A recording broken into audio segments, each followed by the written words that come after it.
With that free kick, here comes Eder. Not got much help. Oh, he doesn't need any help. How about that? You know, that was history. Yeah, that was history just yesterday. Of course, Portugal winning the Euro, their first major championship, of course. Ronaldo there holding it up, but Ronaldo was out within the first 20 minutes of the game. What an amazing day. And joining us this morning is the team from Dragon Force, FC Porto.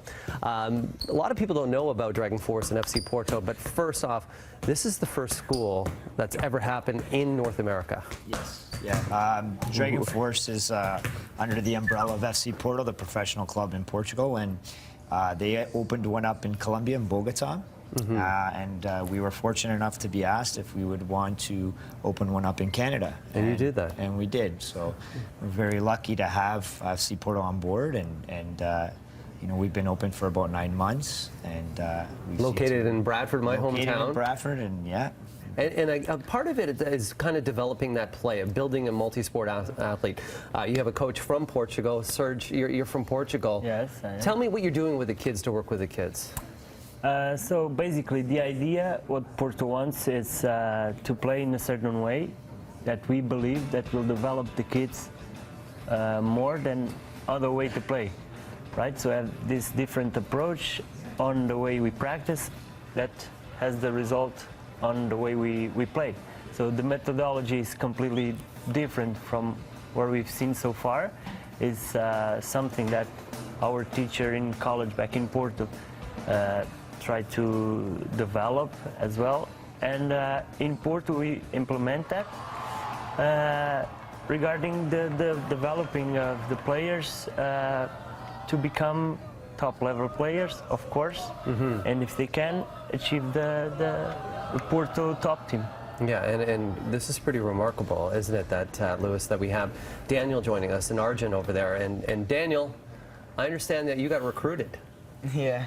So tell me what happened, the process now. Yeah, so we've had our coaches here for, you know, like I said, the 9 months, and they go through an observation, reporting back to Porto how the players are, not just from a physical point of view, but mentally in preparation. And so they've been asked by the scouting department of FC Porto to go there for an evaluation and observation process, which is basically on the pathway of hopefully achieving that.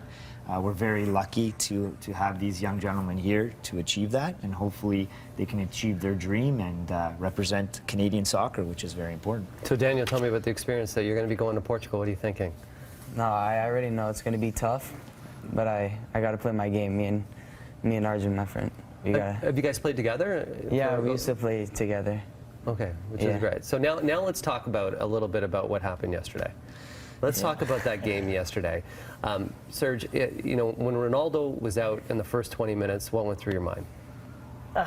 When Ronaldo was out, I think all Portugal came a little bit down, right? We kind of went down with Ronaldo. He's our best weapon to score our goals, to give us the victory. But as Portuguese people so much did all over this time, and what we represent is just that. We stand up and we fight no matter what, and I think we deserve this win more than anything. I agree. You know, I feel like, and I don't know if you feel the same, that it seemed like all of a sudden the team stepped it up. As soon as Ronaldo went down, he passed that captain's badge over, all of a sudden the intensity of the game just was heightened.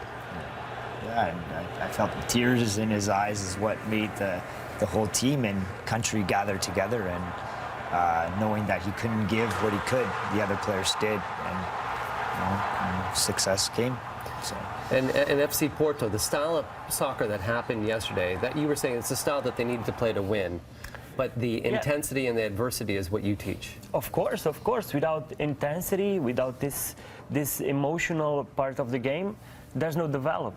Nobody can develop just by passing the ball around or whatever, right? So we also want this intensity during the practice. For example, just some different things with the kids. Sometimes we call it Eurocup now that is going on with the younger ones, and they really enjoy. We have kids from Portugal, right? Their parents are Portuguese, Italian, Spanish. So we do this Eurocup with them, with the older ones. We do kind of divisions. At the end of the practice, they have to be on first division, and they go up and down. So they can achieve this emotional part and do the technical stuff or the tactical stuff that we want them to do. But everything has to be on with this certain, with this strength, with all this emotional part of the game, with all this intensity.